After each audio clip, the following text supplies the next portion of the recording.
Sananda. The end of times. I am Sananda, and I come to be with you in this moment, in these extraordinary times that you are now entering. And yes, more than 2,000 years ago, as the one called Yeshua, I announced what would be the time of the end to those disciples of mine and to those who were ready to listen. But know also that I recognized all those who followed me. I recognized them as the old souls gathering once again, and they were all those who had volunteered to be here, to be part of this expression here on Earth, to be part of the movement from the three-dimensional illusion to the fourth and fifth dimension, a higher expression. So I recognize them, just as I recognize each one of you, all of you, the light workers who are now becoming the light warriors, the warriors alongside A.A. Michael, who have gathered once again, old souls returning to be part of this great expression, to be part of these end times, these final times in which you now find yourselves. But as you all know, it is not the end of civilization. It is simply the end of the old ways. It is the end of the old illusion, the collapse of that illusion, and the passage towards the new reality of your own creation.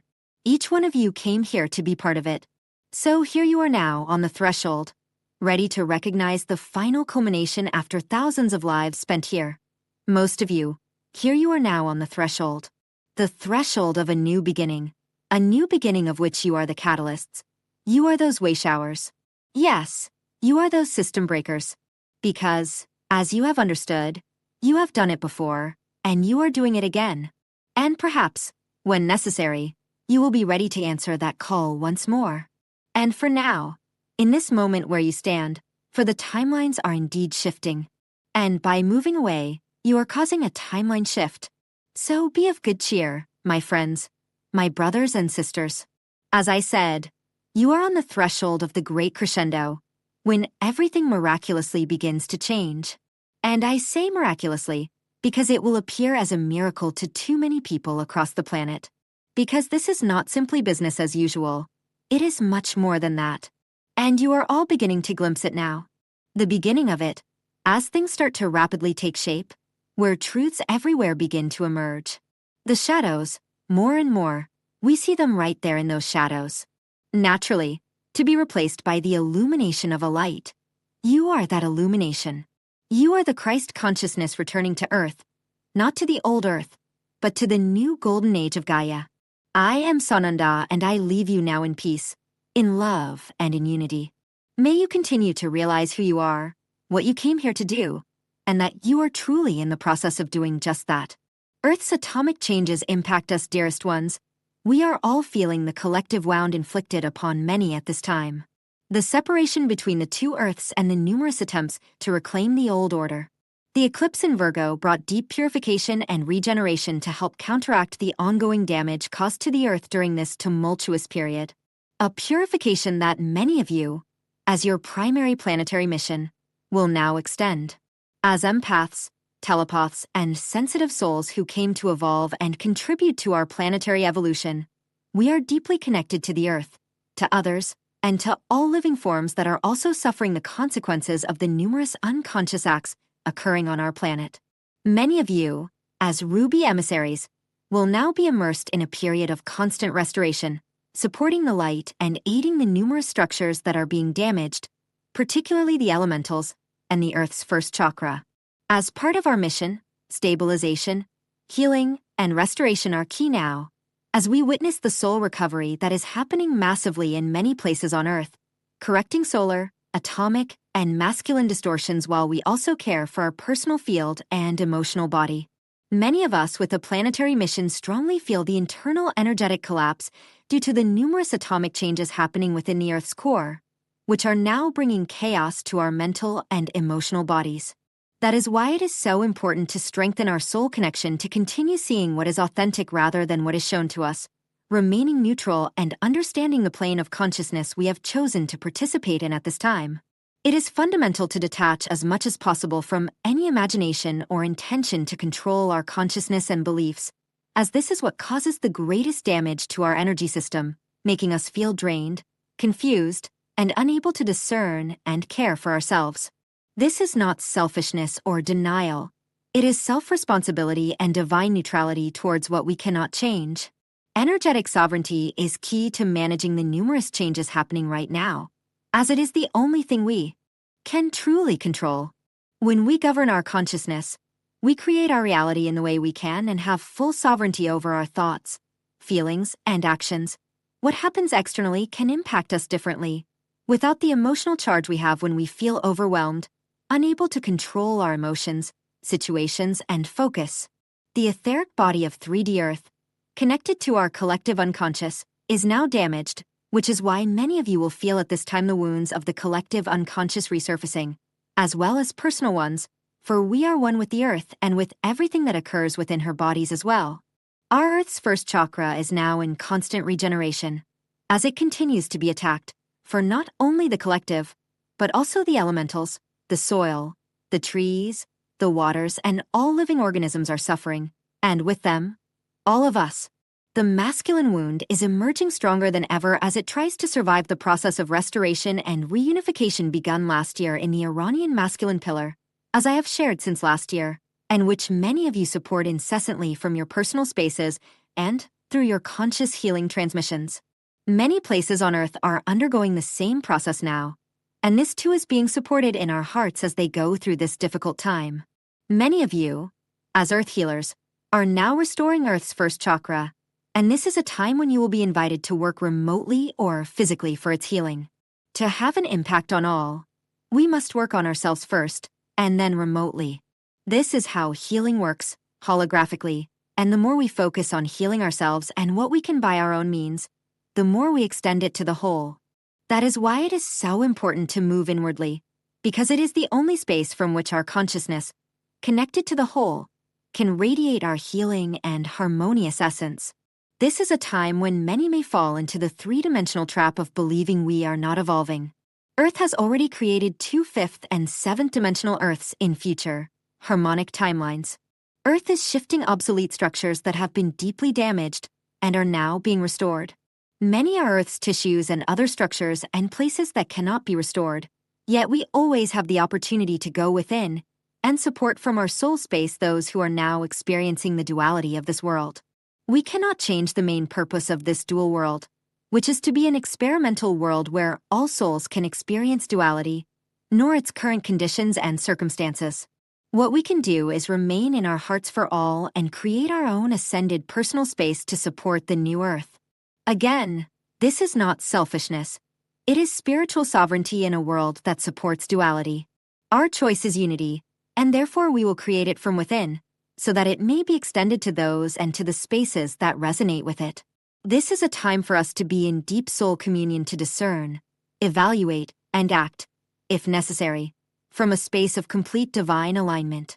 Many of you will feel that your world is changing, ending, as you leave important relationships and face the world turmoil of this period.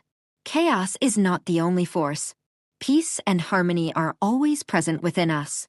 Not everything is fear. There is also love and our choice to embrace it. We are not collapsing. We are rising and transitioning as we knew we would. Everything is always moving towards a perfect balance for all, whether we see it from our human perspective or not. Our goal is to continue to abide in the illumined essence of our divine self, for ourselves and for all. I send all my love and healing blessings to all those going through and navigating these challenging times. In infinite love, Natalia Alba, Mira of the Pleiades. Do you feel different? Greetings. I am Mira from the Pleiadian High Council and the Earth Council. I am pleased to speak with you today. We are closer to you than ever. You are making great strides in the ascension process. We celebrate your progress. We bow to you and honor you for how you are adapting and adjusting to the great change. Much has shifted between these solar and lunar eclipses. By the way, Earth thanks you for your work. She is relieved and truly needed that relief. She has endured so much. Thank you for your help. Do you feel different? Do you see and feel in a new way? Have your eyes become clearer and more open to the beauty around you? Have your ears begun to listen more carefully to all the sounds, like the birds singing, your cat's purr, or your dog's bark? Can you see more clearly and feel more deeply? Do you have truth on the tip of your tongue, ready for those with ears to hear? How is your central nervous system? Is it vibrating with the energies emanating from astrological activities, the Schumann resonance, Earth's movement, the solar and lunar eclipses, the new sounds, colors, and frequencies in the sky? Can you comet? And how is your heart? Many are experiencing great openings. Their inner child is opening up, and this communication is another aspect of the Great Awakening for you. This means you are discovering who you are and what you came to do. Your hearts are being illuminated so that the next steps of your purpose may be shown to you as you live in the Golden Age. Some of you might want to know what it feels like when the heart is open. It happens almost magically and magnetically when you are called to help someone or to say something healing and kind. When you speak with the heart, you create a power that changes the behaviors and hearts of others. It can even change people's lives. You have it within you, my dear ones. Please use it. That is how you will change the world. Earthground crew, we understand how much has been asked of you. You are our star team, whom we know we can always count on. Our hearts are with you every step of the way. We applaud you. We celebrate you. We honor you. You are loved, protected, and guided as we all raise our awareness to a higher level. I am Mira from the Pleiadian High Council and the Earth Council. We send you deep love and strength. Mercury enters the Sun and Jupiter stations direct on February 27th.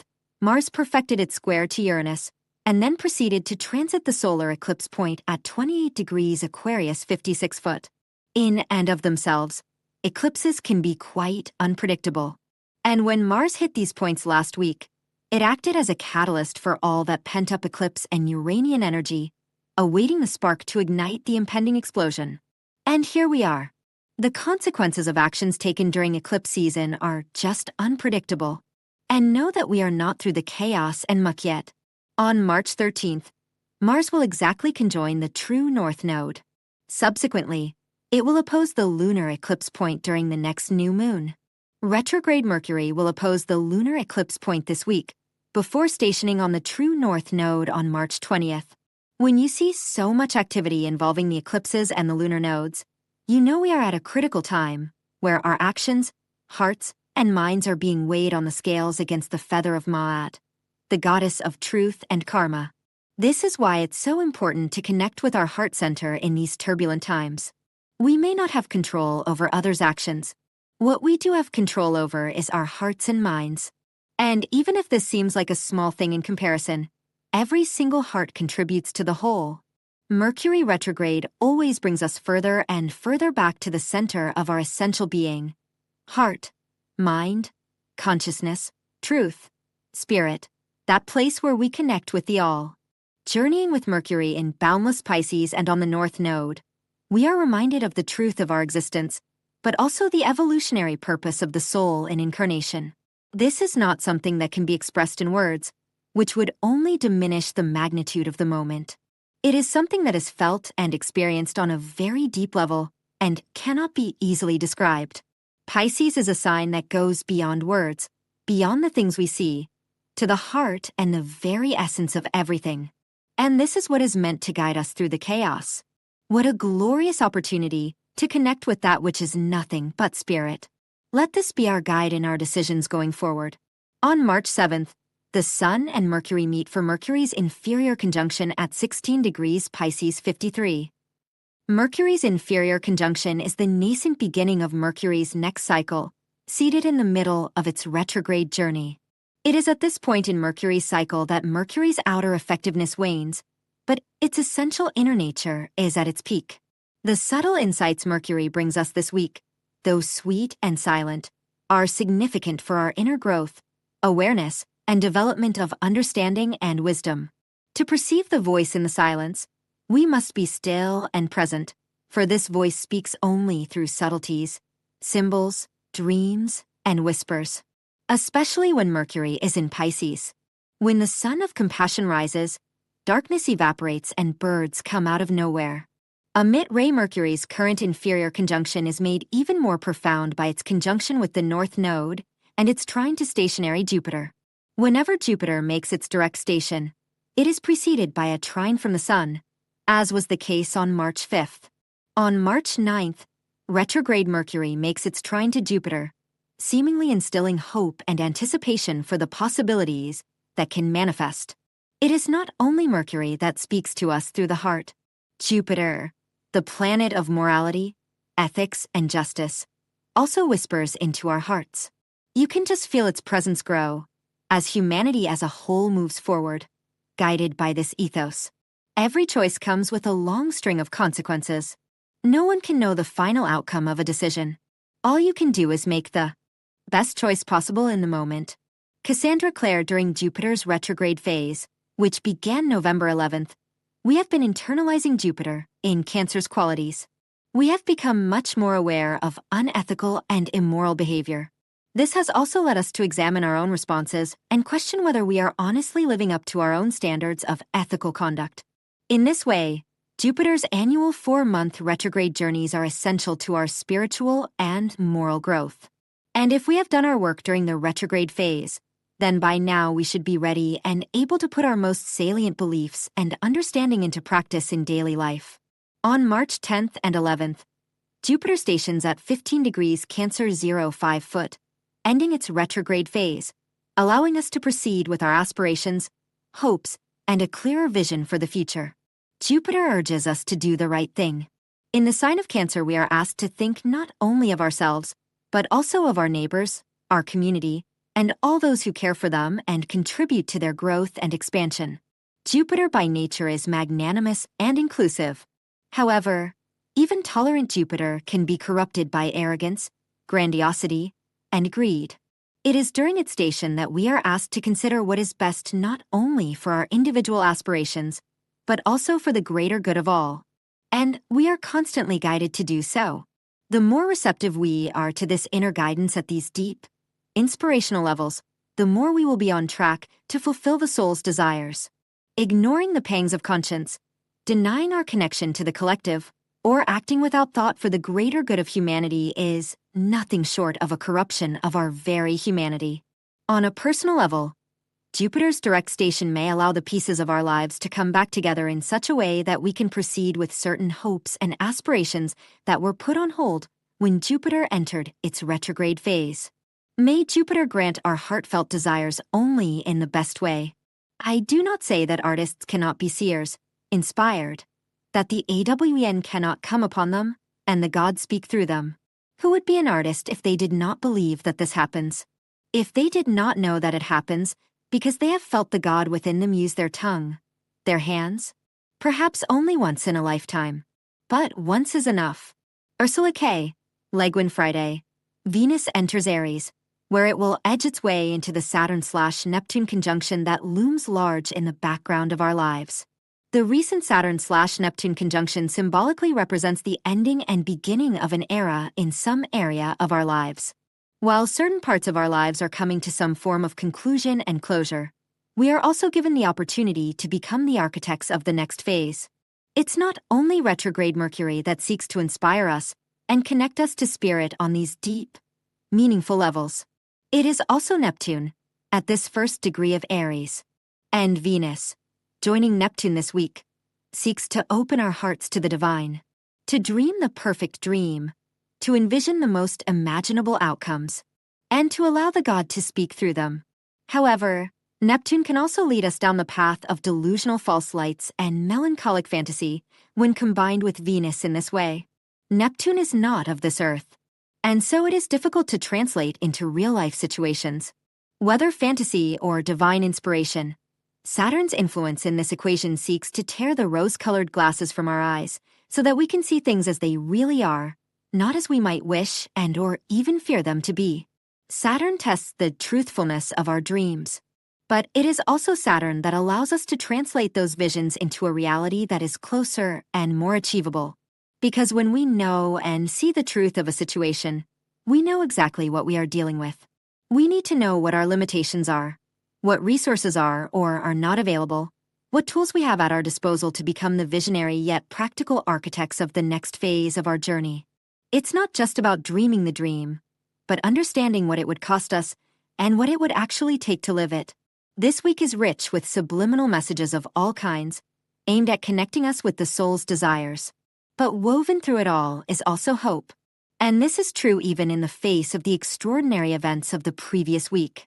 May hope, consciousness, and the soul's desires lead us to make only the best choices in the weeks to come.